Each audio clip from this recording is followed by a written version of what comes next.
Welcome in. This is Beach and Ball. I think this is episode number 7. So Yep, lucky number 7.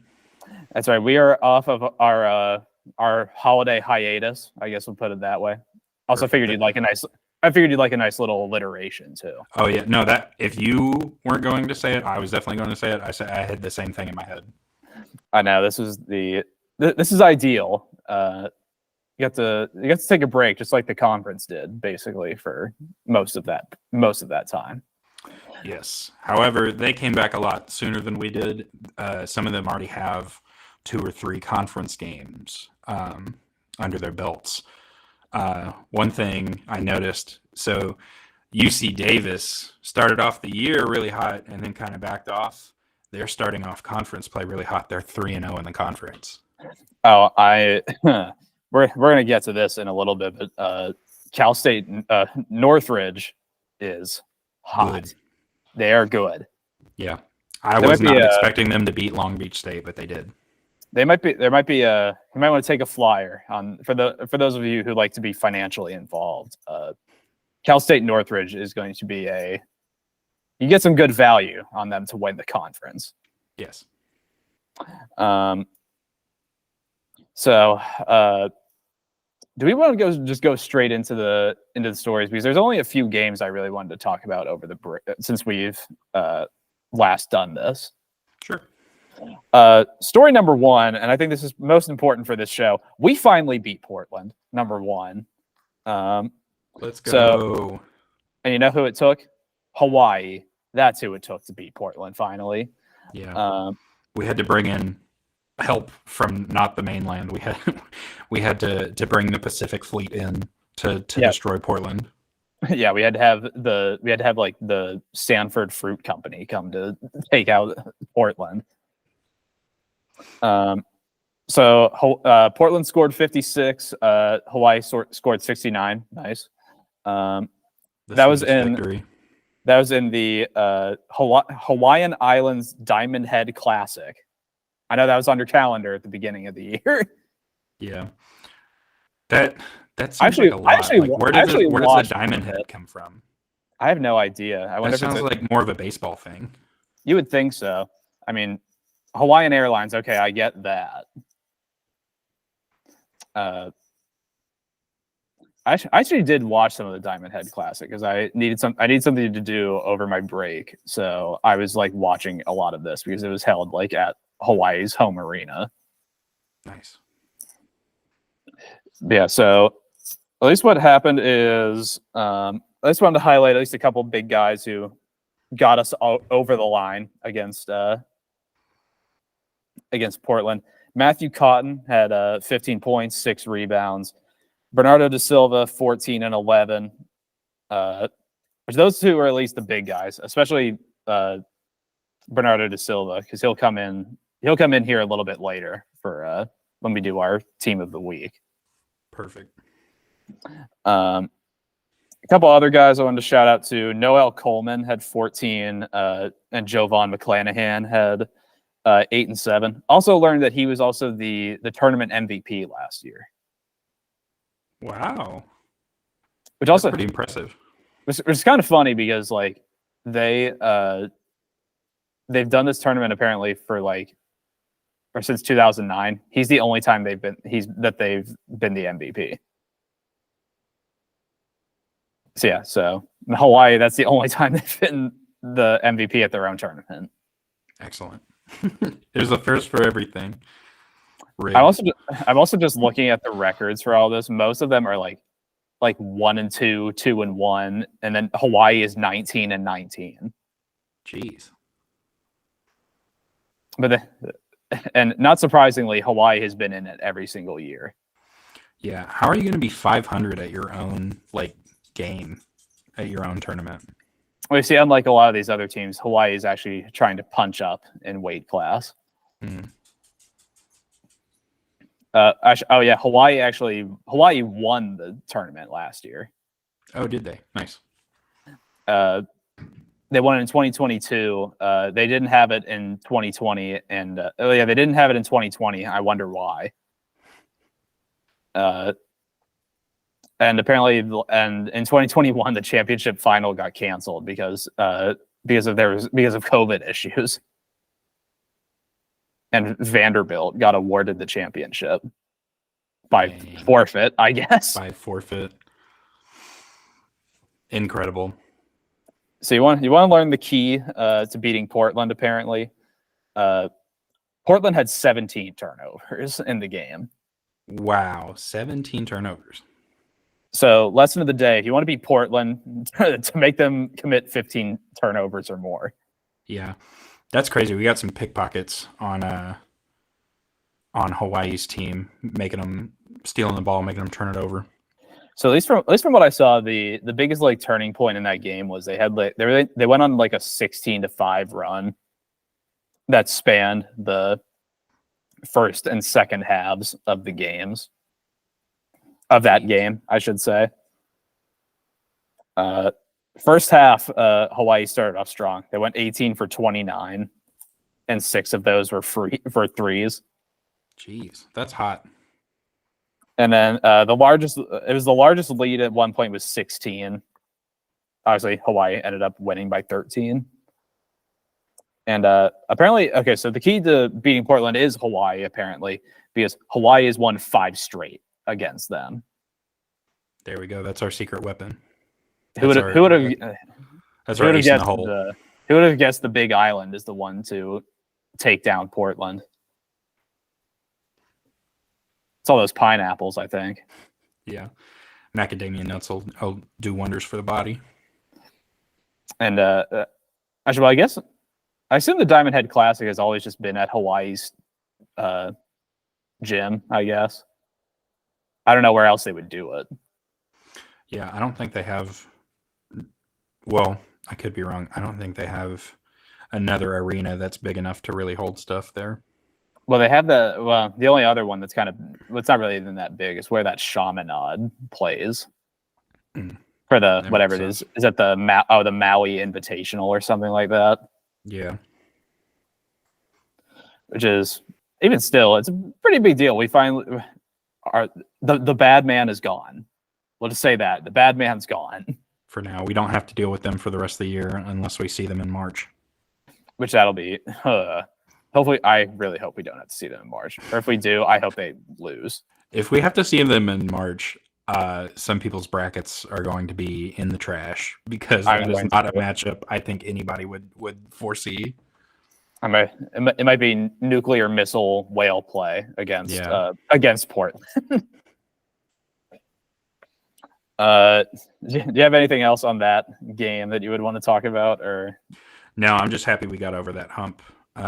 We might be 1-5 against them, or against a Portland team, and Portland no State. Kidding. But at least no shutouts here.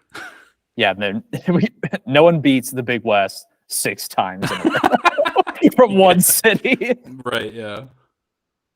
The other big game that I wanted to talk about too. How about since we already mentioned them at the beginning of them being good, this might have been the biggest sign that they were good. Cal State Northridge beat UCLA. Yeah, that was incredible to watch. 76-72.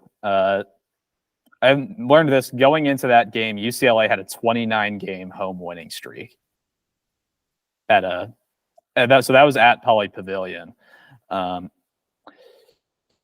anymore, thanks to Mick Cronin and the boys getting bounced at home. That was the first time Cal State Northridge had won at UCLA since November 21st of the year 2000. Jeez. So 23 years. Y2K really did hit them hard. I know.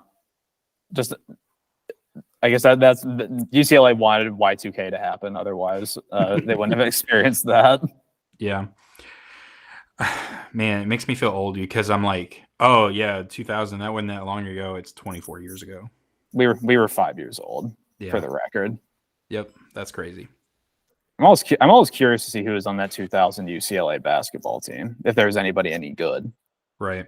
I see. Like, I'm still happy to see at least they beat them in the 2000s, because sometimes you look at records and you're like, oh, this is the first time this team has beat the other team since like the 80s or since before. Like I was watching the NFL over the weekend, and the Steelers got their first win in Seattle since like 1980 something. Oh yeah, I'd seen that. That was crazy. Yeah, so it's still 20 years, long time when you think about it, but at least they had a win over UCLA in the 2000s and not in the 1900s. Okay, I found some of the guys who were on that team. At least I recognized a couple of them. Jason Capono, I recognize that name. He played for he played for UCLA. I forget where he got drafted by the Cavs. That's who he played for. Yeah. The other one, he's a lot more famous, Matt Barnes. Matt Barnes, yep. Didn't Matt Barnes like try to pull up to somebody's house to like beat them up? I don't recall, but that honestly, it doesn't sound like it's out of the realm of possibilities. California is the same state where the that big brawl took place between the Lakers and somebody else. He also Malice in the Palace. Oh, that was in Detroit. It was in Detroit. But wasn't it the Lakers versus Detroit? It was Pacers and Pacers Pistons. Pacers. I don't know what I'm talking about. Matt Barnes, he also he tried to pump throw the ball in Kobe Bryant's face, and Kobe Bryant didn't flinch. Nice. Also kind of like a famous meme now, I guess. So at least to go into some of the game, UCLA scored the first few points of the game. Then Northridge went on an 11-0 run. Defense optional. Yeah, defense apparently optional out west. So Northridge had a 14-point lead at halftime, 40-26. Jeez. So I don't know what's going on for Mick Cronin and the boys that they're. That's also not a good recipe to win, scoring only 26 points and a half.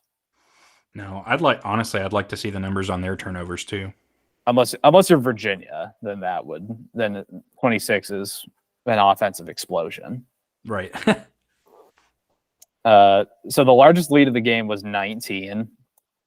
It got up to 45-26, and then UCLA went on a 12-0 run.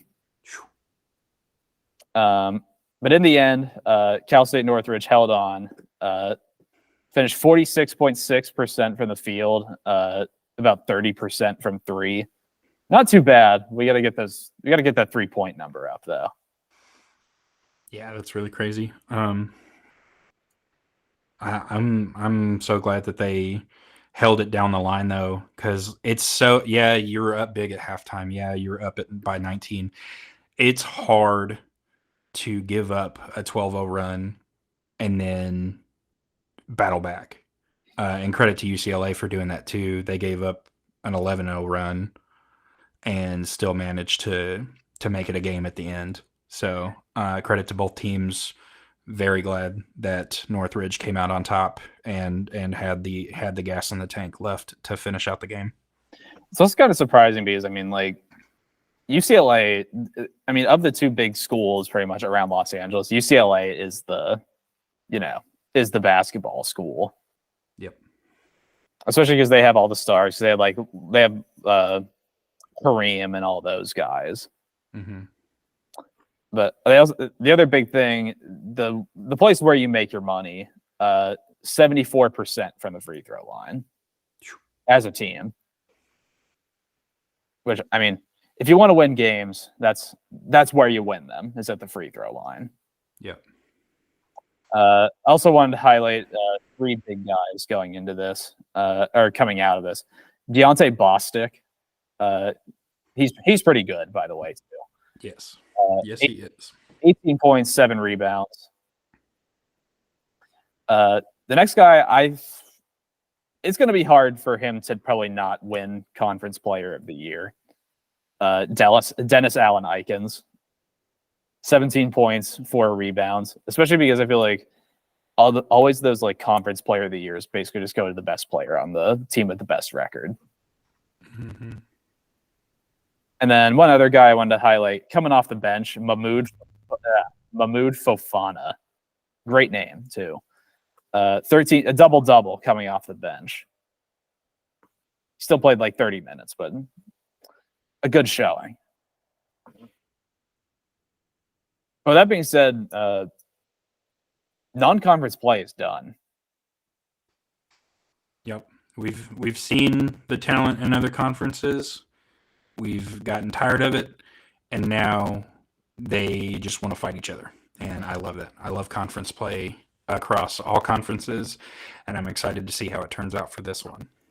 It's going to be interesting because, the Big West has 11 teams, which is kind of weird, but because I'm looking at the schedule, they had to play 5 games at a time because one team gets to just sit the night off. Yeah.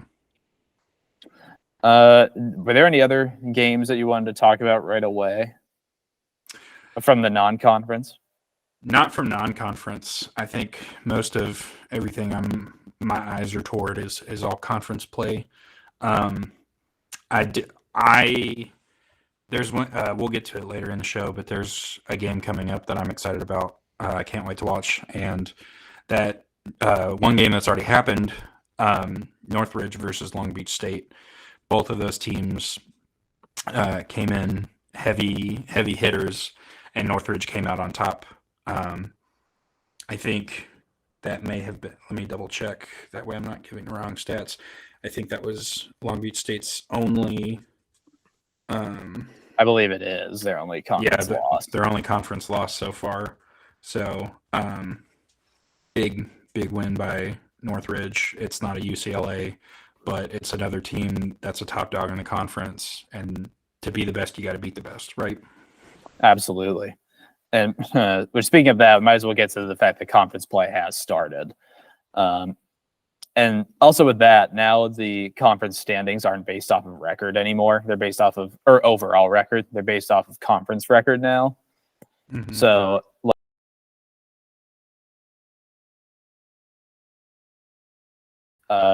then Cal State Northridge and San Diego, or UC San Diego.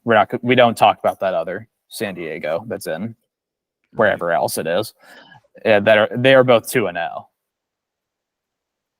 So I have some stats on these guys because I think if you want to play a conference favorite where you can get value on, I think Northridge might be the one to play. Yeah. Because so far, UC Irvine, we're not going to blame them because they're playing the teams on their schedule, but the combined records if you combined the records of the teams they've played in conference so far, they're 19-25. So they're basically just beating up teams that they're supposed to be. That's good. Honestly, I hadn't thought about that. That's we'll see how long they stay at the top. Which love them, but they beat Riverside, Fullerton, and Bakersfield. Mm-hmm. Which not the strongest. But no, Bakersfield still winless in conference play. We got 3 teams still searching for their first win: Santa Barbara, Bakersfield, and Cal Poly. They got to do it. Get Caleb Higgins a win. Yeah. Also, so hopefully maybe they can send us stuff. UC Davis, theirs isn't very good either. Their combined record is 17-26 because they've beaten Cal Poly, Santa Barbara, and Riverside. But Northridge, theirs isn't really much to brag about either because theirs is 14-16. So even still, they're beating the teams they should be. Also wanted to highlight the 2 guys but we did talk about their one win. Northridge beating Long Beach State. Yeah, that was that wasn't a close game either. Oh yeah, they killed them. Yeah, Northridge I think beat them by like 16 points. So they beat Long Beach State and Cal Poly, 2 teams that are appear to be going in complete opposite directions. Yeah, I'm pulling up the box score for that now. For Long Beach State, big hitter Marcus Sahanis still showing up. He had 17 points in that game. Kind of a flop, though, at least at the three-point line. 0 for 3 from 3, and only 6 for 15 from the floor. Still led the team in points. Not so much in rebounds or assists. And everybody else. They had another forward, Trey Orr, with 11 points in double digits. Everybody else in single digits in points. So not a whole lot of scoring going on. At least big numbers. So that's what led them to a 16-point loss against Northridge. And what also helps too is that like they've had 2 conference players of the week. Mm-hmm. Dennis Allen Ikens and Deontay Bostic. Both of them have been players of the week in back-to-back weeks. Right. So that is pretty impressive, I would say. Yeah, Bostic in that game, 21 points. And we're going to get to him, but yeah, it's the reason why he was probably was player of the week. Right. I also wanted to include, since we talked about UC San Diego, might as well bring them up too. UC San Diego is pretty much in the same boat because their combined record's 12-15. They've beaten Bakersfield and Santa Barbara. And Santa Barbara at least has one of the better players, I think, in AJ Mitchell. Not to be outdone by Caleb Higgins, but no one's quite on his level. Do you have anything else on the big conference guys? No, I think that's all I had. We don't have many games to go off of. Like I said, every team looks like they played 2 or 3 conference games. Northridge and UC San Diego hanging out at 2 conference games. Everybody else has got 3. So we'll see more up in the coming week. What shifts happen on the table. So then, with all that, I wanted to get to the last thing. At least I wanted to get to were the 3 players of the week since we haven't been on. The first one given to him on December 18th was Ty Johnson from UC Davis, which of all the guys that actually get player of the week from UC Davis, I wouldn't have expected him. I probably would have expected Elijah Pepper to get all that. Oh yeah, and then Elijah Pepper, I'm sure, would just like do curls with the trophy. But what he did, Ty Johnson had 30 points against Pacific. And overall this season, he has about 16 and a half points. Or he was, at least at that point, he was 16 and a half. Now he's about 15. About 15 points, 4 rebounds, 3.5 assists. So pretty good showing, especially when you have to be a good accessory to a guy like Elijah Pepper is. And then also just to include the guys that also were considered for that, Bernardo da Silva from Hawaii, Barrington Hargis from Riverside, Keontae Jones from Northridge, Max Jones from Cal State Fullerton, Dean Keeler from Irvine, and AJ Mitchell from UC Santa Barbara. So, I mean, if he basically keeps on that pace, I feel like UC Davis might start winning some more games. Yeah, and they got a big opportunity coming up. We'll talk about it later when we preview some of the games for next week. But there's a battle of undefeateds, conference undefeateds at least, happening next week, or it might be tomorrow. I got to check the date on it again. But yeah, no, that game is going to be fun to watch. Oh yeah, it is next week. It's January 20th. Yeah. I assume you're referring to Irvine and Davis. Yes, I couldn't remember if it was tomorrow or next week, but yeah, that'll be fun. It'll be one to watch. If you have to pick one of the 5 games to watch, that might be a good one. So Second guy I at least wanted to get to who had player of the week, Deshaun Allen Ikens from Northridge, of course. I do have a feeling that he could get player of the year, which it might be hard depending on if like Elijah Pepper keeps like doing things that are absurd. Either that, or they just want to see him, or that, or maybe the committee just wants to see him in a suit. True. It makes me just think of like, you ever see the pictures of like NFL players when they wear a suit, and you just like see how massive their arms are? Oh yeah, they could like easily Hulk Hogan themselves out of their clothes. Like a very funny picture to me is Myles Garrett wearing a suit, and you can just like very clearly see how big his arms are. Mm-hmm. Yeah, I'd like to see the same for like DK Metcalf. Oh God, he's just so big. Actually, I would like to see like Metcalf and AJ Brown recreate that picture that they took at Ole Miss, except they're just wearing suits instead. Right. So he got it this week, or Deshaun Allen Ikens got it this week, obviously for it was a good Christmas present because he got it on Christmas Day. Nice. So he got it for their wins against UCLA and Montana State. I already kind of talked about at least how good he was against UCLA. But he also had 23 points, 6 rebounds, and 2 assists against Montana State. Funny enough, I think I actually know somebody who went to Montana State. Really?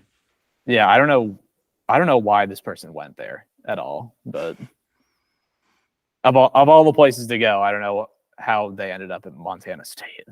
Right. How do you know them? I went to high school with them. Oh, okay. That makes sense. Then I saw on like we had like a graduation wall where they had everyone listed where they were going to college, and then I mean I thought mine was weird because it was Kentucky next to everybody else's, but then there's Montana State. Yeah, that's a pretty big distance from Pennsylvania. Yeah, were you like one of the only people who went out of state? I'll say yeah. I mean, there are some people who went to like schools in Ohio, but I don't count those. Yeah, I was. Because they didn't go far enough away. Right. So in Louisville, I was one of 3. A few other people went to like WKU or like one in Southern Indiana that I forget the name of. I was only one of 3 people at my high school to go to UK. Oh, really? Yeah. It's crazy. I thought more people would go because it's still a state college, in-state stuff like that. No, most people definitely go into what I referred to the 13th grade. Everybody knows each other going to the University of Louisville. Yeah, they. So speaking of teams who aren't good at basketball, right? Yeah. Who would win? Tell us in the comments. Cal Poly or Louisville? Oh, I might have to say Louisville, unfortunately.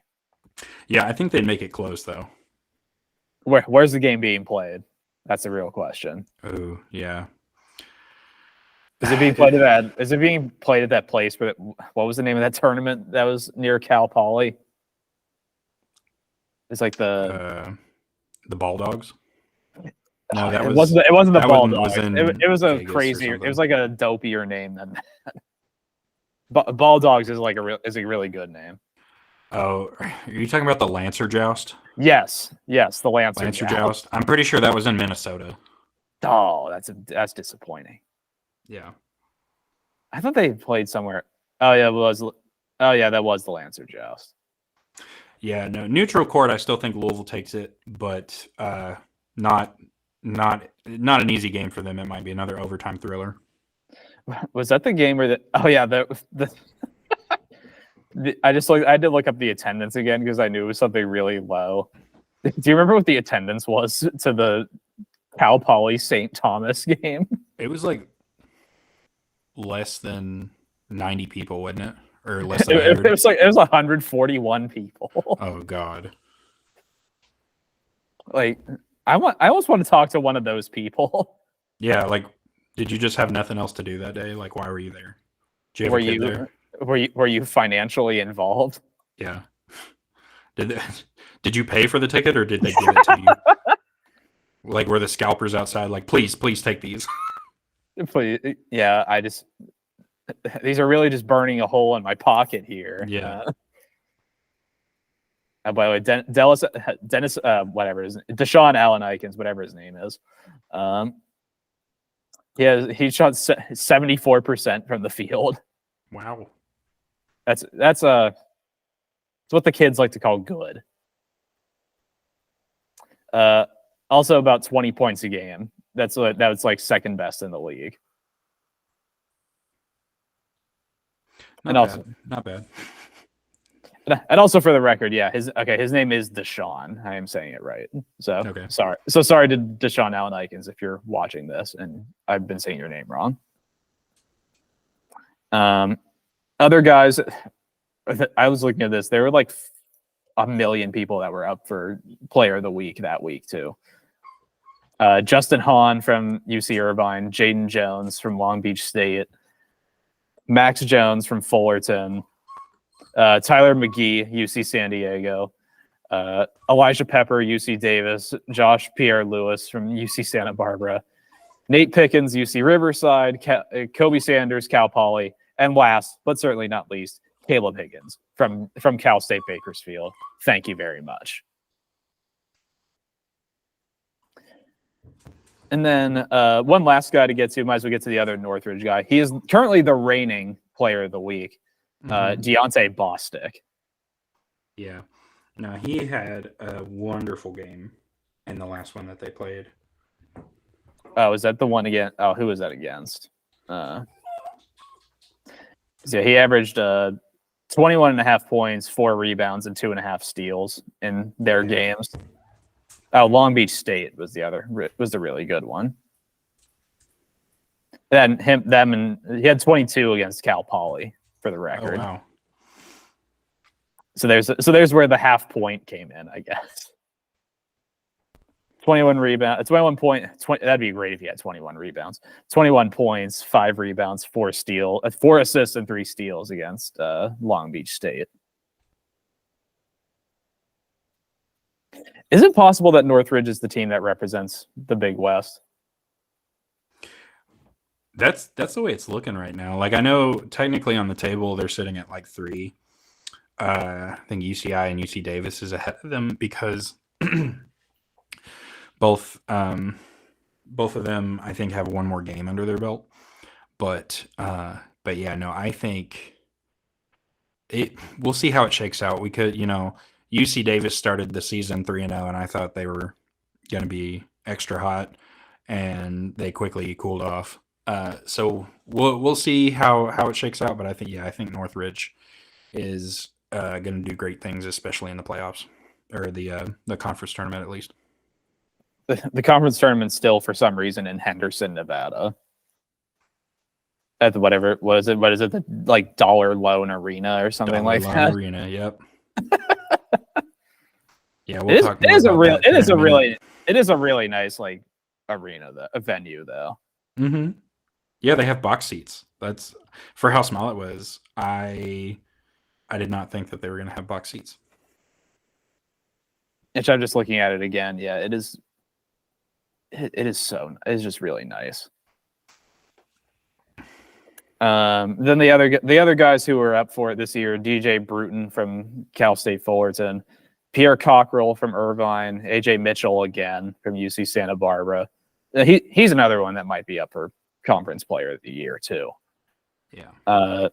Isaiah Moses from Riverside, Dr. Pepper again from UC Davis, Bryce Pope from UC San Diego, and Abubakar Traore from Long Beach State. So at least a fun, I think, little thing that we're going to do now, in our continuing effort to add even more content to this, we're going to start playing games now too. If you want to explain your first one, I think this will be actually pretty interesting. Yeah, welcome to our game segment. We're still working on a name for the game segment, but yeah, we're still continue to send us your requests, your recommendations for different segments. This is one that I found online, and Ryan and I both like the idea. We love trivia. So Indeed. some of these games might be trivia based. Some of them might be different depending on what we can muster up in our creative brains. But I think this is going to be really fun. The name's still a work in progress, so please send your recommendations if you have anything funny come to your mind. Leave a comment about it. We'll definitely look at those and see what we can come up with together. So we're going to play some trivia right now. I have roughly, let me count them. 1, 2, 3, 4, 5, 6. I have 6 questions for Ryan, and our category today boy. is arenas. So All right. these are questions pertaining to the arenas that these schools play in. Maybe home games, maybe conference games, or conference tournament games. Who can say? We'll figure that out soon. And then later, we're going to, Ryan will have some questions for me, and he will get a chance to explain what the category is for those. So, without further ado, here we go. Let me open this back up.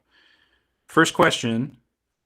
How do we want to score this, by the way? I don't think we talked about that.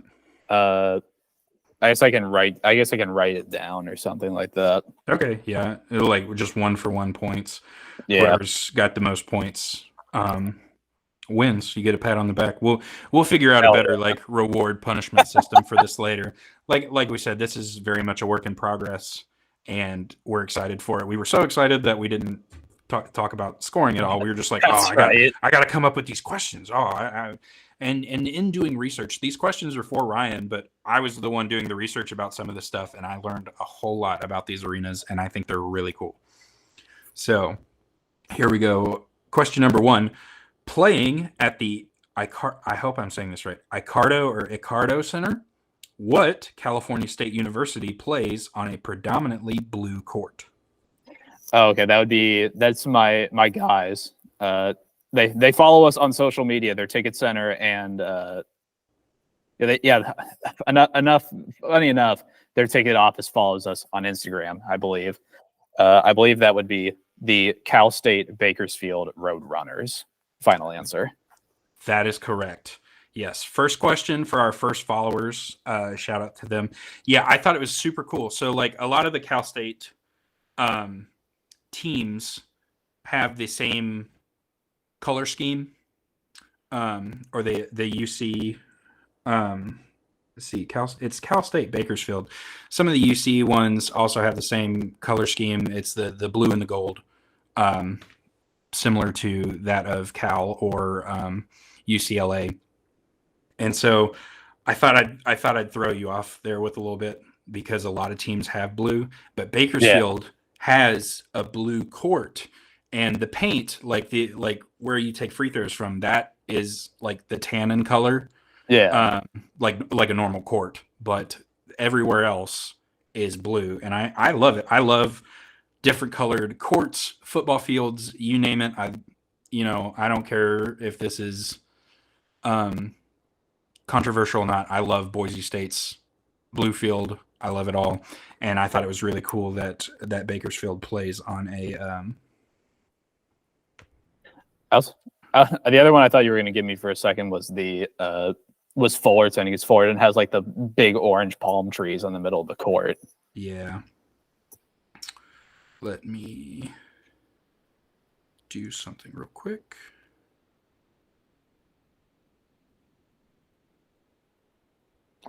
Yeah, I'm a fan of I'm a fan of arenas. I'm also like a fan of like the architecture of the arena itself. Like a lot of these places are kind of cool, especially the more unique the place is. That always helps too. Yeah, we'll get to some more unique places here soon. So, second question. Long Beach State takes sand pretty seriously. Indeed, so much so that their arena is shaped like what Sandy Monument? This is going to be a little bit of help from when you have to do yours. I believe it would be in the shape of a pyramid. Final answer. That is correct. So a few fun pyramid-shaped buildings are in America. I don't know all Bass of them. Pro I know, Shops. yeah, there's a Bass Pro Shop in Memphis. I've been there. It has an observation deck. I didn't get to go to the observation deck, but it's cool. So the elevator you take to the observation deck is surrounded by a moat of alligators. Apparently, there's like an actual like hotel in there. Like you actually like stay in it too. Yeah, I think so too. So yeah, I've been to the Bass Pro Shops pyramid. We and have been to now- the Bass Pro Shops pyramid. Thank That's you. right. And then now we desperately need to get to this pyramid and watch a Long Beach State game. Oh my god. I looked at this. So the Bass Pro Shops pyramid apparently was originally built as an arena, Oh wow, people As love a- pyramids. as a 20,142 seat arena. That is insane. Jeez, that's only like 5,000 or 6,000 short of like Rupp Arena. Yeah. Apparently it is the 10th tallest pyramid in the world. Jeez. There was some record I just saw that apparently it holds. I wonder what the tallest is. It the Great Pyramid that's the tallest? It could be. I'd have to Otherwise, assume. it's not very great now, is it? Right. Apparently, I just love this. I'm just looking at its former uses. And the pyramid was the site of the WWF St. Valentine's Day Massacre. No. Oh no! Why would you name it after that? I don't know. That's crazy. Okay, For those of you who don't know, the Valentine's Day Massacre was like a mob killing where Yes, it was. people pretended to be police and like stopped some other mobsters. They had them lined up against a wall and then shot them. Yeah, it's Al Capone's very violent murder of like 5 people. Yeah, and if you want to see the real wall where they actually got shot, I got to see it. It's at the Mob Museum in Las Vegas. So if That's you're pretty going awesome. to the conference championship in Henderson, take a short drive over to Vegas. You can go to the Mob Museum. Very much worth the money. There's so much stuff in there, including the wall with the bullet holes that they have like marked. Like, yep, there's a bullet hole right here from the St. Valentine's Day Massacre. And also that helps us because we got our murder check out of the way. Yeah. So far, I'm pretty sure we brought up somebody getting killed. I think about every episode since Almost every episode. the serial killer guy. Yeah, we promised this was not meant to be like a true crime podcast, but it's It's slowly slow- becoming that. yeah, it's working its way in. It's working its way in. Oh my god. All I love right. why do you name your pay-per-view the St. Valentine's Day Massacre? I love that. That's, Also, just like it's the St. Valentine's Day Massacre, in your house. in your house, under your bed. I love the title of the event alludes to the St. Valentine's Day Massacre, in which 7 people were killed in part of a gang war. Jeez. And it's quite a way to it's quite a way to spin it. Yeah, the WWF pulls no punches. You and think? the poster is Mr. McMahon holding roses. Oh no. Wrestling might be fake, but the Valentine's Day Massacre was not. Yeah, that apparently was very real. Oh man. So Ryan's jumped out Oh my god. 2 questions correct. He's on a roll. Let's see if he can go to 3, which I think you can. We've talked about this before. Referencing the 3rd Mad Max movie, what school plays in the Thunderdome? Oh, your favorite place. UC Santa Barbara. Final answer. Santa Barbara. That's right. Ole the Gaucho. His home Ole. is in the Thunderdome. You think he like descends from the Raptors? Oh, I hope so. I think- that would yeah. that would just be awesome. For anybody who has or has not seen the 3rd Mad Max movie, Welcome to the Thunderdome. I think it's campy. It's fun. They have a saying when people go to fight. Didn't that movie have like Randy Savage in it? Maybe it's been a while since I've seen it. I know the villain, other than I think the lady that runs the Thunderdome, the villain that Mad Max had to fight. His name was it was 2 people, Master Blaster. Oh yeah, that's right. And people would when 2 people entered the Thunderdome, people would chant, 2 men enter, 1 man leaves. Oh, I was thinking of the first Spider-Man movie that Randy Savage is in. Yeah, As Bonesaw. I got you for 3 minutes of playtime. And you also could see like literally like how many steroids like that Randy Savage was on. Yeah. All right, so this one's quickly become a wrestling thing. I know, I love that. So Ryan is 3-0. Very impressive. I'm proud of him. We're going to crank up the difficulty a little bit. So, for those trivia heads out there, you might recognize the form of this question. Usually you get 2 songs for it. So we love to see fans in the stands. Rank these schools' arenas from most seating capacity to least seating capacity. Okay. We got 4 schools. So we got Hawaii, Fullerton, UC Irvine, and UC San Diego. Okay, so what were they? So it's Hawaii, Fullerton, UC Irvine, and UC San Diego. Rank them from most seating capacity to least. Irvine, Fullerton, and what was the last one? Irvine, Fullerton, and who? Davis. Irvine and San Diego. Oh, San Diego. Yeah.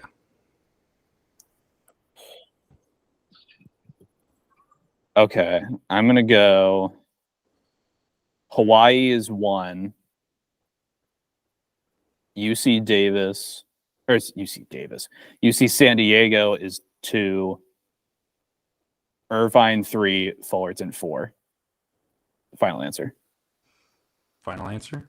Yes. That is correct. Oh, yes. Yeah, no, Hawaii holds like 10,000 people. I was trying to think of the the geometry of the arena. Yeah, no, Hawaii definitely, I think, has the largest arena in the Big West, at least from what I've seen. They do. The 2 I thought I was going to stump you on is San Diego and UCI.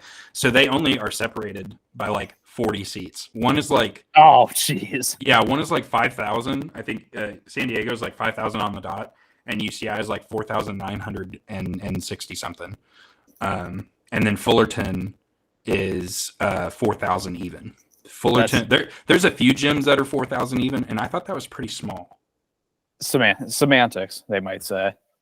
Yeah, and obviously they have options to add extra seats in. I think a few places their max capacity for a game. I think one team was playing Ohio State, and they got an extra like 600 people in the stands. Oh wow! But yeah, no, pretty low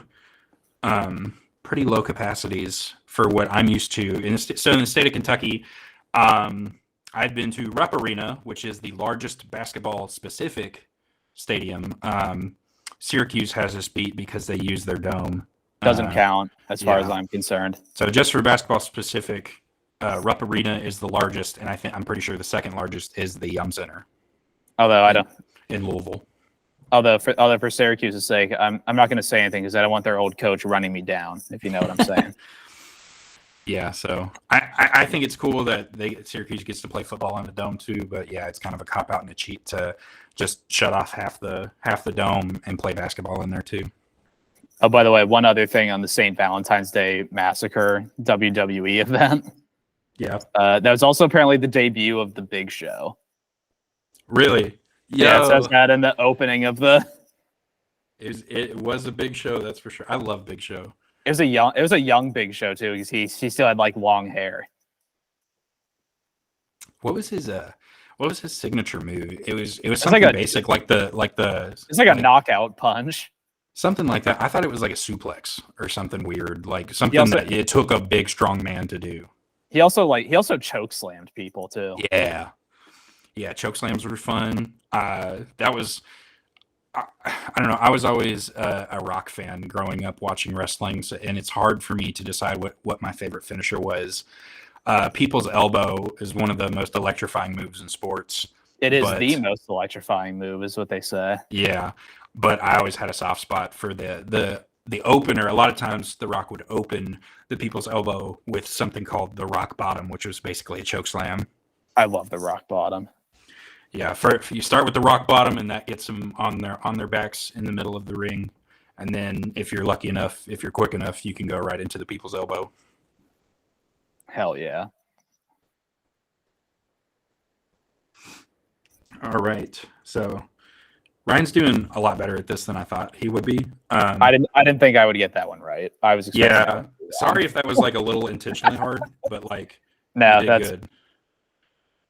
that's But yeah, I know I might have to step up my game now.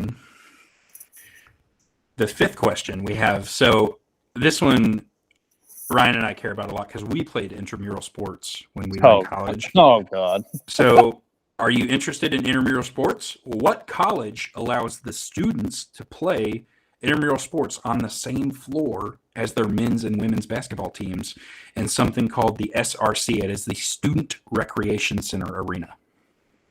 Oh shoot. So for transparency, I'd done a I'd found a sporkle of this the night before, but it was only just looking at the arena itself. It wasn't actually like the trivia about it. Mm-hmm.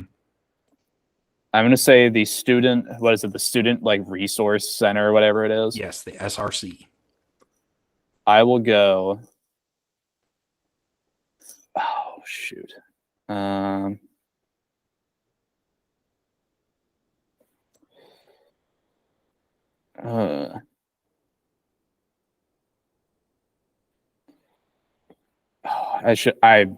know who this is too, because their name just because the name was stupid. Why not? It's wrong. Cal State Northridge. Nope, that is that's what I figured. incorrect. So Ryan leaves some room open for me. If I can sweep, even if he gets his next question right, if I can sweep, then I win. But he's still leaving me with a tall order. I think a sweep is a tall order. No, it is actually UC Riverside. Yeah, UC Riverside. All right. Yeah, UC Riverside, home of the SRC, where I think that's pretty cool. Like, yeah, so SRC. at UK, when we played intramural basketball, we had to play at like the Student Rec Center, which the Johnson Center, and they had a little building, their natatorium next door, which hosted the pools. And then the natatorium. Yeah, and so it hosted the pools and some extra basketball courts for us to play on. I would have killed to play intramural basketball at Rep Arena. I think that would have been cool as hell. Oh my god. I have one other thing that I have to say about this stupid St. Valentine's Day Massacre thing. Because I just went down and found it. Lay it on me. Okay, so there was this guy in the pay-per-view. It was also a guy who made his debut. He used to be an ECW, but he was called the Blue Meanie. The Blue Meanie? Yes, like, the Blue Meanie. From the Beatles and the Yellow Submarine? I guess. He famously do you remember JBL as a wrestler? Loosely, yeah. But yeah, he JBL beat him up one hit him legitimately. Oh man. And bloodied his face. But this is his finishing move, which is just very funny. It's just called the Meanie Salt instead of the Moon Salt. Wow. All right. I love the creativity. Honestly, we might have to look up if the Big West does wrestling. And if they don't, boy, we could just ask Matt Jones if he can give us some tips about starting a wrestling league for the Big West. Oh God. But it'll be the real wrestling, not like what Iowa does not and is good at. Not the OVW. So it'll be like the Matt Jones wrestling. Yeah. No, it's not going to be like two guys in headgear like grappling each other. It's going to be like finishers and like entrance songs, and somebody's going to yell like, "It can't be! It's John Cena!" I always like those indie ones because those are like the ones where you could just throw someone through like a plate of glass. Oh yeah, it's beautiful. And instead of the mat being like equal to the floor, there's definitely a raised mat that may or may not have ladders and steel chairs underneath. Oh, I found this. It's in the pro wrestling fandom wiki page. California-based wrestling promotions. I love that. They could be the first. They could be the first conference to host like professional wrestling, uh, like the WWE as a college sport, and they could own the national championship in that until Florida catches wind, because I feel like Florida men would love to do like the campy stuff from the WWE. There was one that was just called bar wrestling. No, I think you could probably guess where they were doing this. in a bar. I would imagine. All right, lay the last one on me. See how I can do with this. All right. Final question. We know that the Big West Championship game in their tournament, conference tournament, is played at the Dollar Loan Arena in Henderson, Nevada. Yes, indeed it is. So it's only been there for 2 years. I looked this up. This past year and the year before that, didn't have one for the COVID year, obvious reasons. Before that, it was played in Vegas for 1 year. And before that, it was played at the Honda Center in Anaheim, California. Yes. Where the Anaheim Ducks play. Indeed. So when it was in Vegas for that 1 year. Oh, God. Where is it? What Superior Light Beer brand was the name of the stadium that held the conference tourney that year? So what did you say was Superior Light Beer? Is that what it was? That's in quotations. So right underneath the logo on this beer, it says Superior Light Beer. Okay. There's only really one that I can think of that's in Las Vegas. Do you want the name of the arena or the beer? Just the beer. Is that the Michelob Ultra Arena or whatever the hell it is? It is correct. Michelob Ultra. See, I didn't want to lead you astray. I didn't want you to be like, oh, it's Bud Light or it's Miller Light, because I was just going to say light beer. But Michelob Ultra, if you look right underneath where it says Michelob Ultra, it says the Superior Light Beer. How about that? Yeah, I hate Michelob Ultra. It's disgusting. But their name is on an arena in Vegas, so it's superior at being garbage. Yeah, they're superior at having more money than me. That's for sure. Although if they want to sponsor us, I will happily have a. I'll drink it. Yeah. I'm over 21. I'm legal drinking age. I'll do it on camera. As am I. I don't look like I am, but I am. Yeah. So that correct. That's gonna awesome. Where did you pull that from? I thought I'd trip you up on that one. They used to have like, I think they do like boxing events at Michelob Ultra. Really? That's cool. And oddly enough, like every like NBA court now apparently on like the right hand baseline is like has Michelob Ultra on it. Yeah. So they apparently just have a disturbing amount of money. Yeah, Michelob Ultra heavy presence in Vegas, even though they are an Anheuser-Busch property, and so they are made in St. Louis, Missouri. Also, as far as I know, they're the only beer brand that's on an indoor arena that I could readily think of. Yeah, I don't know if there's a Coors Arena in like Colorado or something. Well, other than so their Coors baseball field, Coors Field. What's the one in St. Louis where the Cardinals play? What's that one called? Is it Busch. It's Busch Stadium? Yeah. Also disgusting. Yeah, for real. I guess Budweiser didn't feel like throwing their name on on St. Louis. No, I love it when food brands sponsor stuff. Everyone's seen the viral the Pop Tarts Bowl. Yum Center. Yeah, the Yum Center, the Pop Tarts Bowl was really big. So I'm mad. I didn't get to go on this trip, but University of Kentucky played a tournament game in Idaho at the Taco Bell Arena or Taco Bell Center or something like that. And I love that. That's such a stretch, like Taco Bell Mexican fast food in Idaho. Boise, Idaho. Yeah.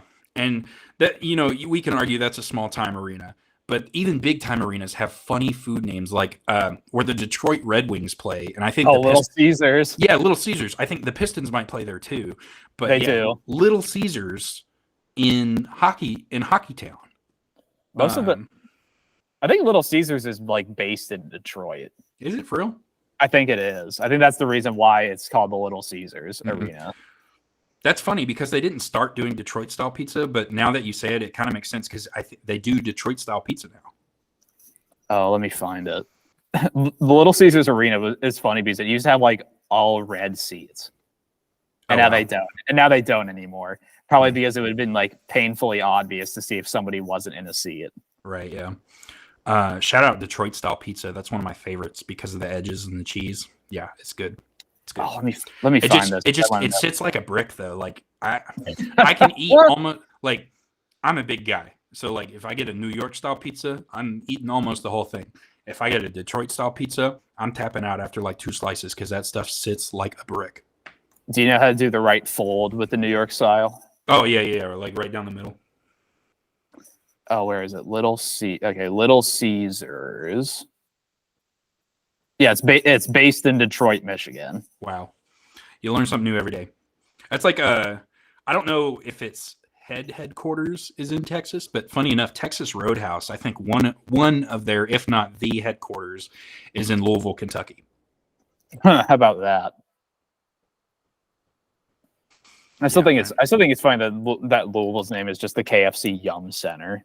Yeah, they couldn't pick a food brand, so they got to pick multiple ones like KFC.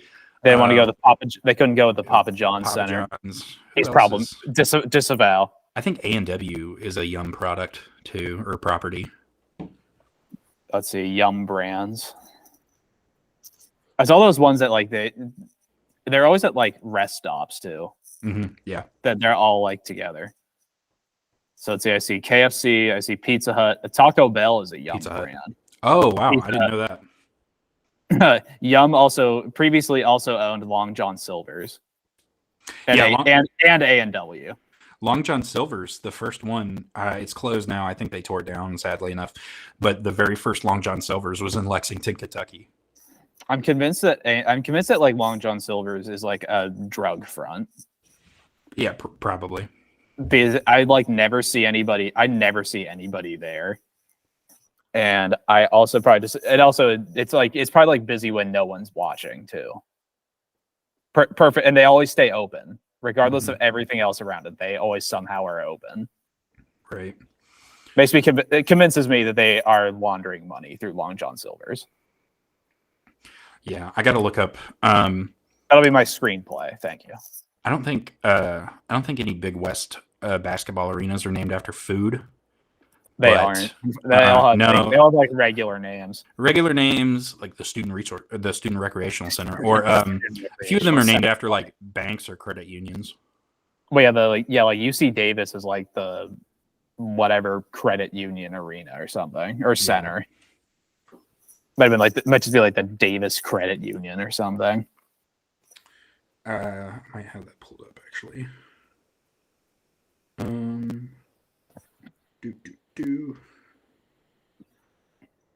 Oh, University Credit Union Center. There it is.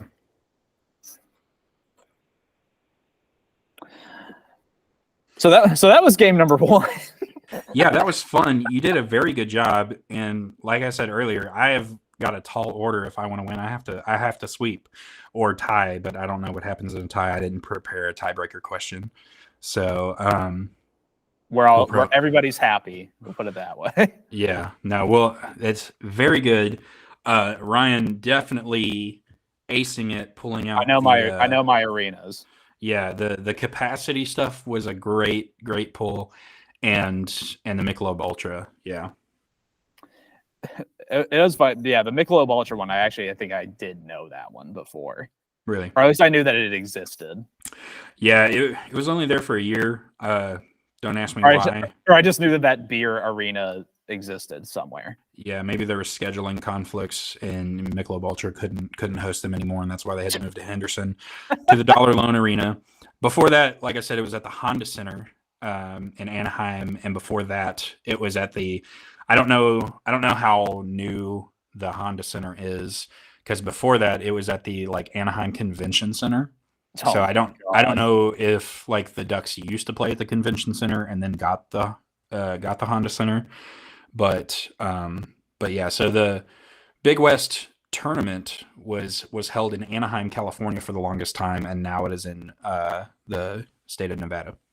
Honda Center opened in 1993. Okay, so yeah, it wasn't at the Honda Center for the longest time, and then they started hosting it there. There we go. So yeah, so that was game number one. I'm going to be doing mine in a little bit too. So at least to break up the games. We also want to go back to the segment we started last week where we're going to do our team of the week. Yeah. Do you want to start with? Do we want to alternate players like we did last time? Now let's switch it up. Well, I don't know. What do you think? Should we just go for it or alternate? Let's go for it. Actually. Okay. Yeah. You want to go first? I guess. Yeah, I will start. So, basically, we're basing these teams off of from the start of conference play until now. So some of these players, I might be missing some players that played really well, like in the game against UCLA or some other non-conference games. But these guys have really stuck out from the start of conference play until now. My very first pick, Elijah Pepper, killing it on the basket. I have him. Yeah, he had like 31 points in his last game, and so they are feeding him the ball, and he is making it count. Excellent player. I had picked mine based off of just the last week, but yeah, I had him because Elijah Pepper, 31 points, 8 rebounds, 2 assists against Riverside. Crazy. My second guy, Deontay Bostic, for reasons I don't have to mention, he's going off. He's leading the team, and that he plays for Northridge. He's one of the main reasons why Northridge is looking so scary He's in really conference good. play right now. Big scorer. So they ended up losing this game that he had these crazy stats or crazy points. But AJ Mitchell from Santa Barbara, he's good. Lost by 2 points to Riverside, but he scored 39 points in that game. So he did everything he could to win them that game, and it almost worked. They only lost by 2 points. So he definitely somebody you want to have on your team in tough times because he will just crank stuff out.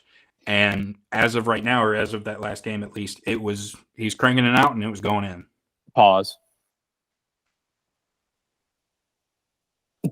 No, you just didn't catch. He's cranking stuff out, huh? Oh yeah, sorry. Anyway, continue. That's all right. AJ Mitchell's very good. Yeah, we'll leave that in. He deserves it. He deserves to have somebody fangirl over him.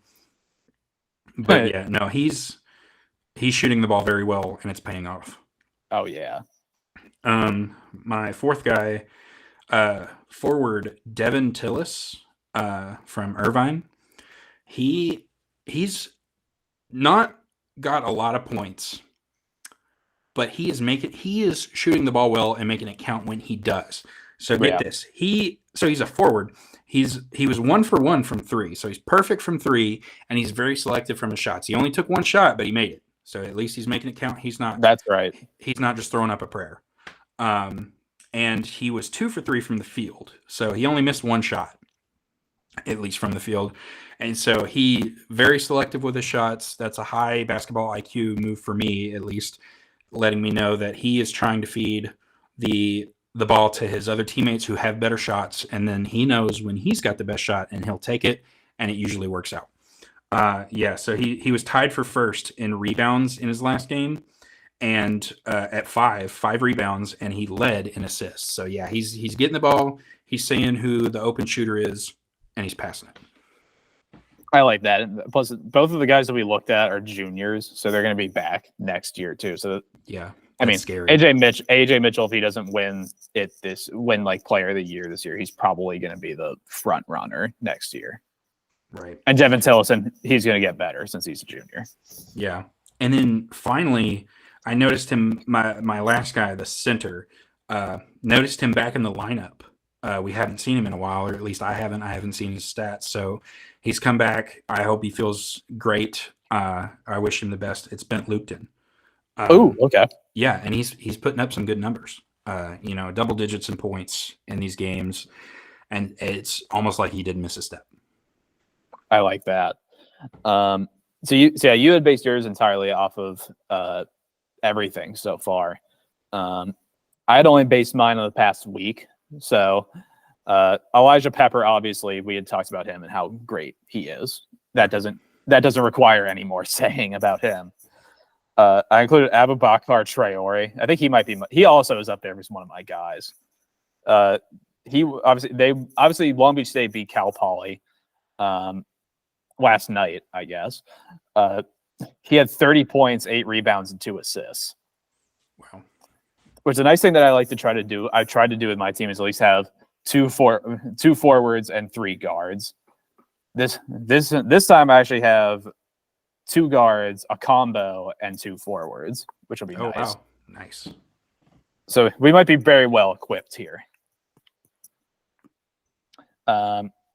Second, the next 2 are from the same school, which is going to be kind of fun.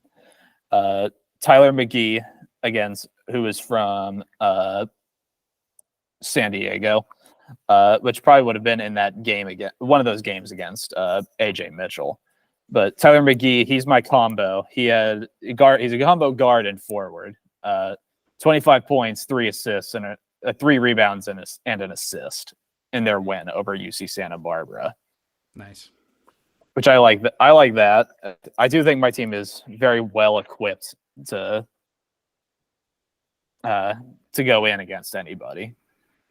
Yeah, anybody in the mid majors, I feel like we probably can beat. Maybe except for unless you count the Big East as a mid major, they're not. But the other 2, I needed to have some beef, so I have Bernardo da Silva from Hawaii. Nice. He's been up for player of the week. I think he might have a player of the week too. But 18 points and 8 rebounds and an assist in their win over Bakersfield, which of course that was yesterday too. And then my last guy I had was Bryce Pope, 20 points, 4 rebounds, 2 assists in their win over UC Santa Barbara. Otherwise, I think we both have pretty good squads here. Yeah, I think they're Elijah Pepper's playing all-time offense. Yeah. Yeah, he's definitely a crowd favorite. Yeah, I would love to field any of these players. They're all good in their own ways. They help each other out. They're definitely putting the ball in the net, and that's what we want to see. Hopefully they keep it up. We'll look for some other guys to be in our team of the weeks in future weeks, but for right now, these guys are killing it. He's definitely a fan of the crowd, especially when that crowd is watching him lift. Yeah. So do we want to go to game number 2? Let's do it. So my game is going to be a little more fun. Hopefully you have your cell phone handy. Okay. Because so my game is a little different, and that it'll require some visuals too, which will be nice to see. Okay. Is that visuals on camera or on just on my phone? It'll be on camera. Okay, let me do something real quick. So yeah, at least in order to see this, I created a game Kahoot, which for those of you who are in high school or have just like left high school, Kahoot is very fun in that it's a game software. Perfect. All right. Yeah, I'm ready. To share it. Yeah. Hopefully you should be able to see it now. Hopefully the other folks should be able to see this too. Right. Do I need to go on like Kahoot's website on my phone? Yeah, or you could scan the QR code, whichever one you would like to do. Okay, I didn't know about the QR code. Let's go. I never actually played Kahoot in high school. I guess it wasn't around. Yeah, we were too old for that. Yeah. So mine is at least pretty unique. I'm also going to read the questions just in case they don't. You can't actually see anything. Um, Oh, no way. I can change my character? yeah, you can change your character. Oh, you gave it. Oh, no way. Okay, I love this now. I'm going to get a So, headset because that's what I'm wearing. so mine, they are all multiple choice questions. Okay. And the category that I gave is student enrollment. Student enrollment. Yeah, so this is going to be entirely based off of data that I found about this. And there, why don't we go full screen for that too? There we go. Perfect. So here we go. Would you like to start it? Yes, I am ready. Let's go. Student enrollment. So, yeah, Big West. Yeah, Big West Conference student enrollment is the category. I gave you about a minute, but you can take as much as you want, I guess. Perfect. As of the spring of 2023, the school had a total enrollment of 37,648, with the majority being seniors. Oh man. So, okay. yeah, Here we go. So I'm mine's looking hard. at this. It's a very beautiful campus. That's what I found. Oh yeah, Long Beach State, UC Davis, Cal Poly, or Cal State Fullerton.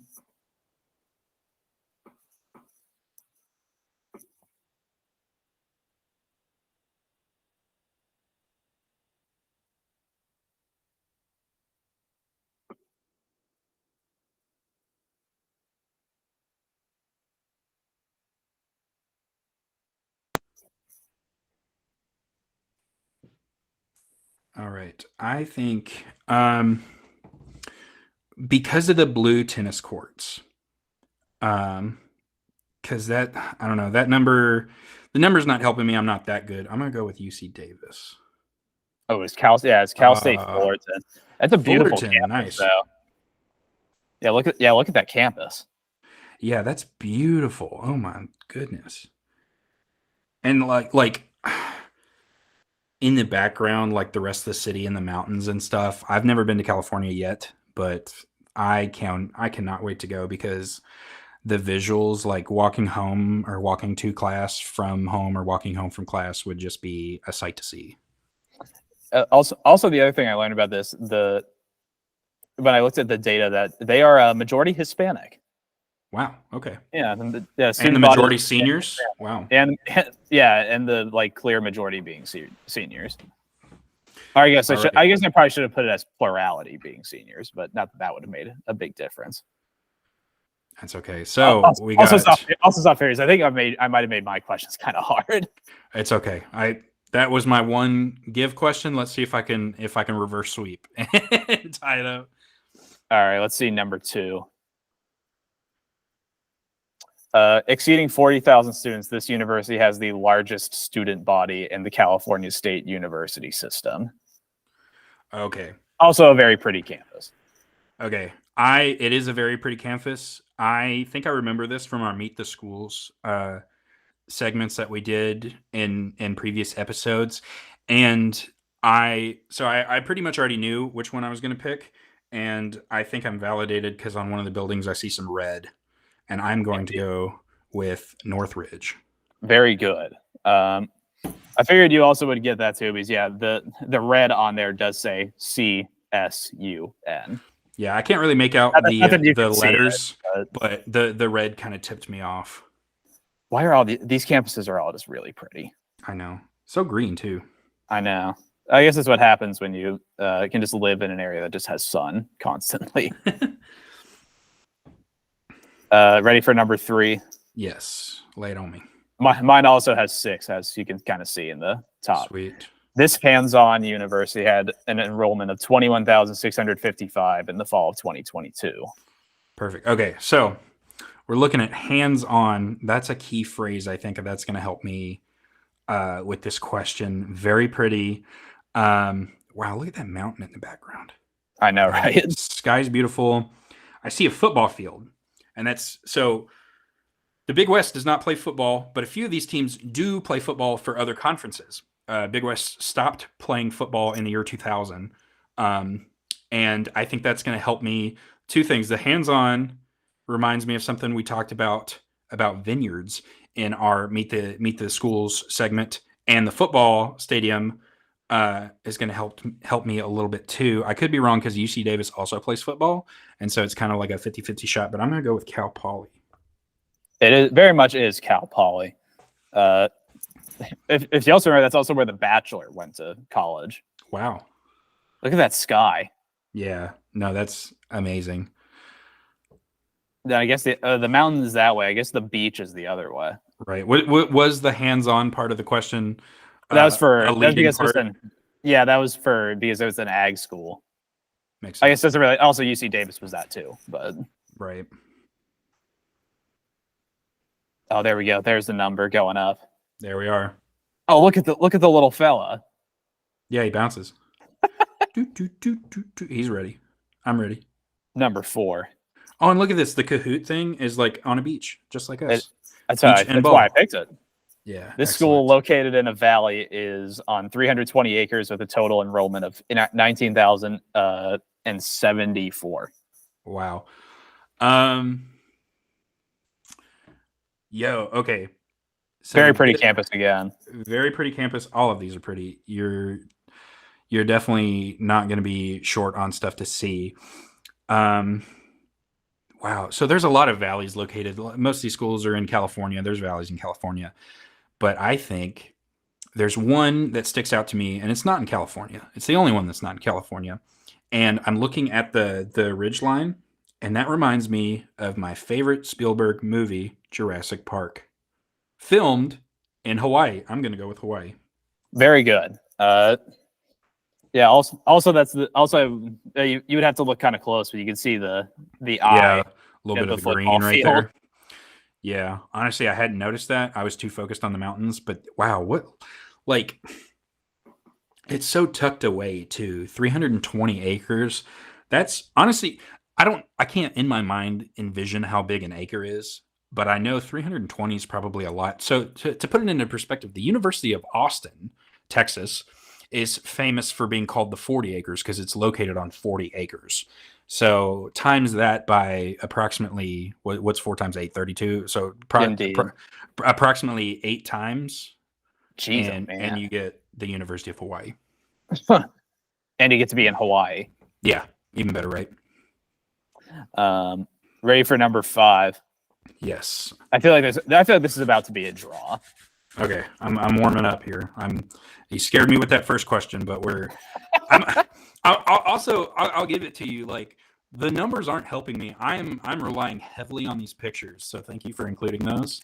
The last question is going to be very easy for the record. One of the smallest in the conference. This school serves a total enrollment of 9,261 as of the fall 2022. Ooh, okay. Smallest schools. So, wow, I might actually get this wrong. It's not Hawaii because it doesn't look like that. And it's not Cal Poly because we've already seen that. Still a very pretty campus. Very white. And like the buildings. I think the very first question I got wrong was Fullerton, and it does not look like that. So yeah, as with leading answers, I think I'm going to have to go to Bakersfield, but still, I think no shots at Bakersfield. I think they're still a very pretty campus, but Very good. Compared to some of the other campuses we've seen, I think theirs is on the lower end, but still very pretty. Like, I mean, if it's like comparing 10 golden rings, like they're all beautiful, they're all worth a whole bunch, but one has to be better than the others. Yeah. Also, very good job of just narrowing it down that those other 3 were already used. Yep. Got a little bit of help, but we did it. We tied. I could have tried to trip you up by making one on there twice, but yeah, that would have messed me up. And then number 6 for the tie. This coastal school is home to a total enrollment of 39,967 students. There we go. And I think this one's going to be pretty easy. Yeah, I can see. It's not Memphis. That's not a Bass Pro Shop. Are you sure? But We are looking at where'd it go? I got to make sure I didn't hit the wrong button. I know the answer, and I almost hit the wrong button. That would have been embarrassing. Home to the longest beach, at least in America, Long Beach State. I love me some Long Beach State. Dirtbag for life.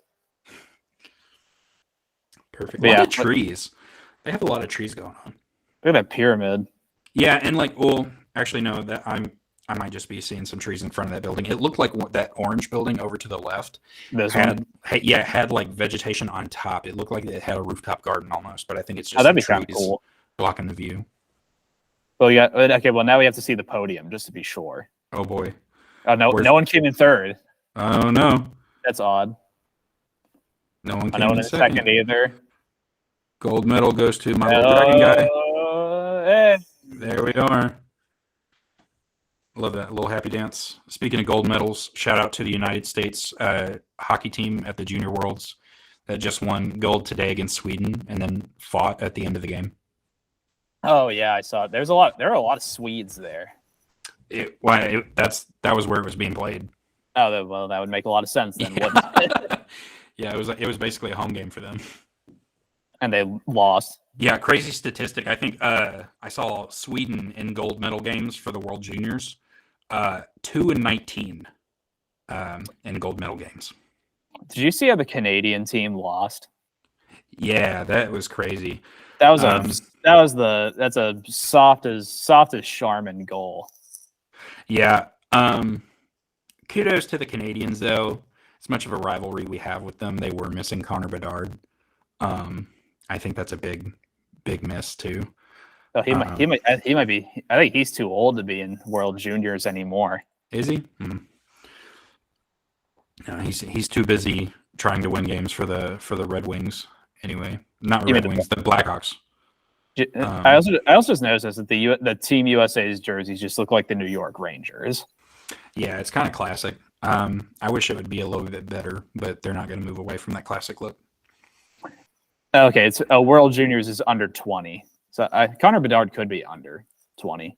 I think he is. I think he might be 19. He's at World Juniors. Oh, jeez. Oh, so he. He could play World Juniors still. Yeah, this might be a dumb question, but in a U18, could you be 18 and play, or is it cut off? Do you have to be a U20 at that point? Probably depends on the birthday. Yeah.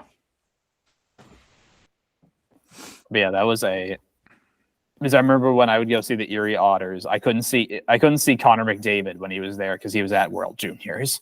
Perfect. That's because of course he is. Yeah. So great game by Sweden, but I guess they just love silver too much. And also good job by us. That's a perfect draw. Yeah. Good job to them. Better job to us. That's right. So that was great. So we might do more of those because that was kind of fun. Yeah, we'll switch it up. Every game might not be trivia. We might be researching some other games to play. It's kind of hard. We have to be selective. There's only two of us, and one of us kind of knows the answers. So unless we might get a third party to make some questions that we can both answer. If you're interested, shoot us a DM on the socials. Maybe we can have fans make some questions for us or recommend some games that we can play. Oh, absolutely. Absolutely. I guess we should probably go into to take a look at the week coming up, I guess. Yes. Of January 11th and 13th, I guess. Since this will probably be dropping on a Saturday, I would imagine. Hopefully, yeah. Yeah, knock on wood, as always. Knock on wood.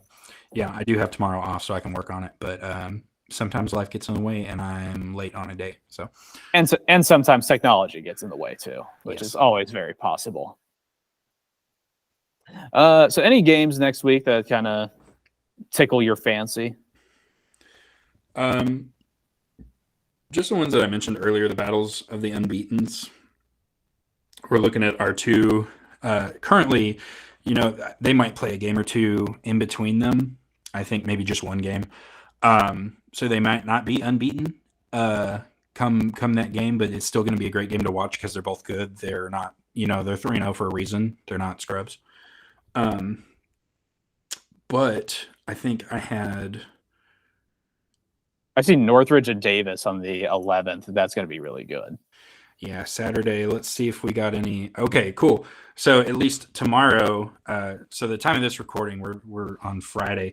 So Saturday, the 6th, January 6th, Santa Barbara and Cal Poly are playing. They don't have any conference wins, and you cannot tie in college basketball.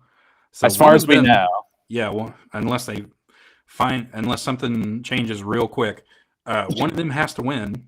And so one of them is going to get their first conference win tomorrow. Yeah, so by rule, someone has to win. Yeah. I have a feeling that might be a Caleb Higgins just dive bomb all over them. Right. Oh, actually, there is tomorrow. UC Davis and UC Davis and Irvine are playing tomorrow. So, yeah, we have a battle of the unbeatens, like we said, for the same logic that Santa Barbara and Cal Poly, one of them is going to get their very first conference win. Davis and Irvine are playing, and one of them has to get their first conference loss. Which is going to be tough. I have a feeling that's going to be UC Irvine. If that was going to be a game I'd pick, I would say UC Irvine wins it. Yeah, and so actually, ESPN is giving them. They're a heavy favorite to win. They are playing this game in Irvine. Indeed. If that changes your perspective, or if you still think Davis is going to pull off this win. Did ESPN Bets put a betting line on that? No, not currently. Game information still just has like the date and time and place. It does not have any financial indicators. Implications. Yeah. Feel shame, ESPN. What are you doing over there? Yeah, I'm looking at it. So this game, kind of midday for us. I think this will be California might be 3 or 4 hours behind us, so it might be noon or 1 o'clock for them. Looking for it at noon or 1 o'clock Pacific time. It is going to be at 4 p.m. Eastern time. That Davis Irvine game. You can catch that on ESPN Plus. So if you don't feel like watching the NFL games tomorrow, or if you have multiple screens, put this on one of the screens, which is what I might be doing. Yeah, it's the last week of the regular season for the NFL, so you unless your favorite team is already eliminated from the playoffs, your favorite team's probably resting their starters, and so take this time to watch the Big West instead. I know Niners have already confirmed. I'm pretty sure that they're resting Purdy for next week or for this weekend. Yeah, this will be on one TV, and then I'll be like holding rosary beads watching the NFL game. Oh yeah, yeah. I haven't looked. So the Ravens already locked up the 1 seed. I haven't looked to see if they're resting Lamar or not. They are. Really? Okay. Yes. So there we go. I'm the embodiment of the Jesse Pinkman meme that he can't keep getting away with it. I love that. Oh man. Also, I have a feeling anyone of value for Baltimore won't be playing anyway. That's good. Might give us a chance, a little Mickey Mouse win in Baltimore. Yeah, you know what? We don't apologize for wins. No, we take them where we can get them. That's for sure. So let's see. Some other games that could be interesting. Hawaii at Northridge tomorrow would be pretty interesting too. Yeah, because Hawaii's pretty good too. Yeah, I misspoke earlier. So Hawaii's only played 2 conference games again. They're 1-1. So this will be a chance for them to see if they go above or under 500 in conference play, and it'll test Northridge's mettle a little bit because Hawaii's been pretty good, especially in non-conference play. So they're sitting at 9-5 overall. Northridge is at 11-3. So yeah. two game advantage to Northridge. I still think Northridge takes that game, especially because it's a home game for them. But Hawaii's not a pushover. They won't be. They are not going. Yeah, they are not going to be laying down. Any other games that kind of get your attention? Because I'm kind of looking. It's almost kind of bleh. Other than next week, Northridge plays UC Davis. That'll be good. Yeah, no. So tomorrow we get 5 games. Yes, indeed. Because, like you said, one team does have to sit out, and that team this week looks like it is Bakersfield. Yep. Get some rest, Caleb. Yeah, they'll definitely need you. That's for sure. So 5 games, 3 of them look pretty vanilla. The only 2 I'm really interested in is to see is the battle of the unwins or the unbeatens. The unwins. Yeah, who gets their first loss, who gets their first win. Those are the 2 games I'm really interested in on this Saturday, January the 6th. Next week, though, we'll probably have some better games to go with. Northridge at UC Davis. So if UC Davis this is Thursday, January 11th. They don't have any games between Saturday and Thursday. Set your DVRs. Yeah, so if Davis gets the win over Irvine, and Northridge gets the win over Hawaii, it'll be another battle of the unbeatens on Thursday. Which I mean, I'm going to be excited for. And then also next Thursday, if Santa Barbara loses to Cal Poly, oh boy, they play Bakersfield next week on Thursday, so it'll be another battle of the unwins. Oh, jeez. That might be. Yeah, so we might that'll be something. We might get back-to-back week action on some first wins and first losses. That'll be fun to see, but we might not get it. Who knows? Let's hope. Otherwise, I mean, other than those games, I don't think there are any other that really jump off the screen at me. Obviously, like the undefeateds and the defeateds, yeah, will be the ones that are going to get most of my attention out of morbid curiosity. So I guess we might as well get to the betting segment of this. Yes. Get your wallets out. Yes, get your wallets and get your betting slips ready. Yeah. Holidays are over. Kids no longer need Christmas presents, so please bet responsibly. They do. They do need Easter presents, though. Yeah, I do apologize to the fans. We really shouldn't be talking about bets without mentioning this. And I do apologize for that. If you or a loved one have a problem with betting, 1-800-GAMBLER. Yeah, 1-800-GAMBLER. They've got the tips that people need to get the help. And we don't want any, please do everything responsibly that you can. Drive responsibly, drink responsibly, do not drink and drive, please. And please gamble responsibly.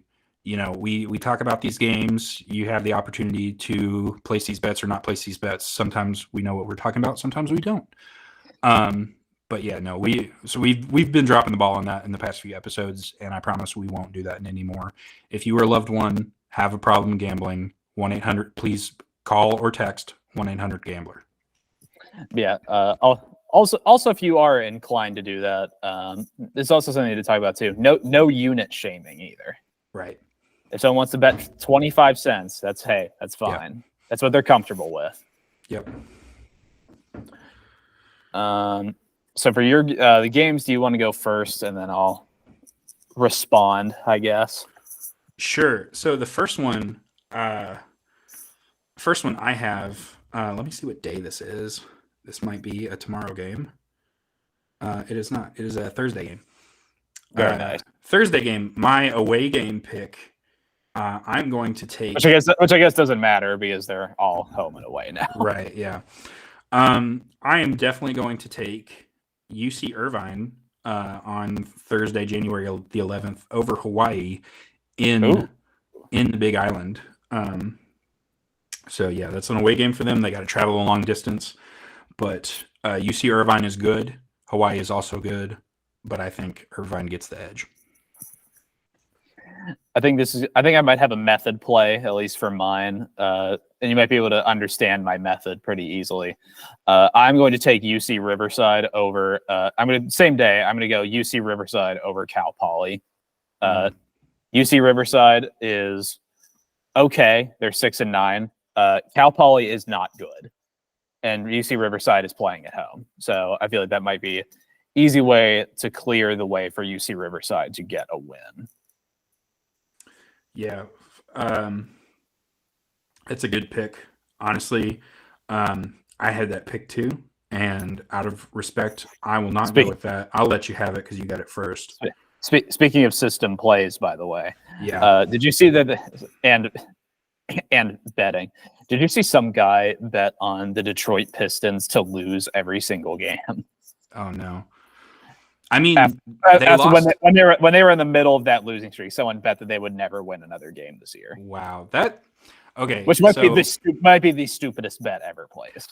yeah, the NBA just plays way too many games for that. Like, yeah. Also, I mean, the not the Angels, the Athletics were bad, but out of 162 games, they're gonna win some. Is it You know, blind it's not. blind squirrel finds a nut every once in a while? Yeah, I mean, yeah, they did drop, what was it, like 29 in a row, but betting on them to never win again, you've got to be a special kind of bad for that to happen. You know, there's no Detroit Lions 0-16, Cleveland Browns 0-16 in the NBA. I honestly, that's a fun, maybe I'm wrong. I don't know enough about the NBA, obviously. Has there ever been a team that's lost every game, like way back in the, league's first years or something? Well, I mean the worst record is the whatever it was I think it might have been the 76. No, I think it was the Bobcats when they were still the Charlotte Bobcats. Here's what the bet was, by the way. It was one bettor took the odds were plus 100,000 that Detroit would lose every game they would lose all of their 45 games remaining. He put $40 on it, so that if it hit, he would have won $40,000. Jeez, Which that's is a lot of money. Which that guy is an idiot to do that. Yeah, the IRS was definitely pulling for him for that, I think. Yeah, I think everybody was. The 76ers have the lowest record of all time. They finished 9-73. 9-73, wow. Which is hilariously bad. Yeah, but at least, I imagine being a fan of theirs at one of those 9 games. Oh my gosh. You would never hear the end of it from me. I don't care how bad. If one of my teams did that, I would talk so much smack. Okay, in the shortened, there was a shortened season. The Bobcats were 7-59. Wow. But the Sixers hold the record for the most losses in a season. Makes sense. If they follow the track, the Pistons would win 7 and it would be 7-75. If everything works out, which would be insane. How about we go to your second pick? Yeah. So for my second pick, all right. So we already talked about that one. Okay. So much love to Cal Poly. Oh, and I'm so sorry. Actually, that wasn't going to be my second one. Yeah, we're going to beat up on you a little bit because you're making it easy for us. But honestly, I don't hope I'm wrong because I need to catch up to Ryan some. Yeah. But I want you to win some games. I want you to be good. I don't want any Big West team to be bad. But I think I'm taking Santa Barbara over Cal Poly tomorrow, January 6th. In the battle of the defeateds, and I think Santa Barbara gets their first conference win. Yeah, that sounds about right, actually. Yeah, a little insult to injury. Cal Poly. Yeah, that game is going to be in San Luis Obispo, in front of Cal Poly's home crowd, and I think the Gauchos come away with their first conference win. Keep a point watch on AJ Mitchell. Mm-hmm. My last one, I'm also going to do mine for next week. I'm going to ride the hot hand and take Cal State Northridge over Fullerton. I think Northridge is very good, and I think they could be dangerous. Yeah. And this game is going to be at home, so this is going to be good for them. Yeah, good looking game. That game is on Saturday, January the 13th, if I'm correct. Yes, it is. Yeah, it looks like a pretty good setup for Northridge. Um,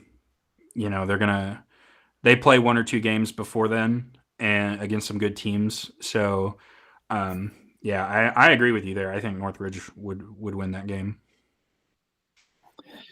Anything else before we sign off? No, I think we've pretty much gone over everything. A little bit of housekeeping.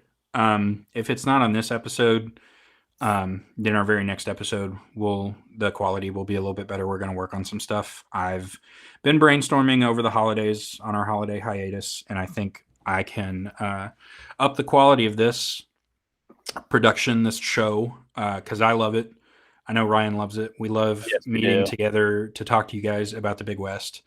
And one of our goals is to make this show more accessible and get some more fan interaction. So please, if you're listening, drop us a comment. It doesn't have to be a recommendation for a game if you don't have any ideas. It doesn't have to be something important. Just tell us how you feel about the show. Are we doing bad? Absolutely. Are we doing good? We just want to hear from you. We love doing this, even if we're screaming into the void. But I know we're not. I know we've got some followers, we've got some subscribers, and we're trying to bump those numbers up. So let us know how we can better bring this content to you, and we will do our best to do that. So yeah, as always, follow us on Twitter, on Instagram, TikTok, all of those fun things. Especially we're going to try to eventually get into more of actually producing more of the content stuff, but yes, that'll be coming in the future. Yeah, we've already been floating some ideas involving my dog Woody. He might be picking some games in the future if we can get him to cooperate. But that might be a little sneak peek, a little foreshadow to what's to come.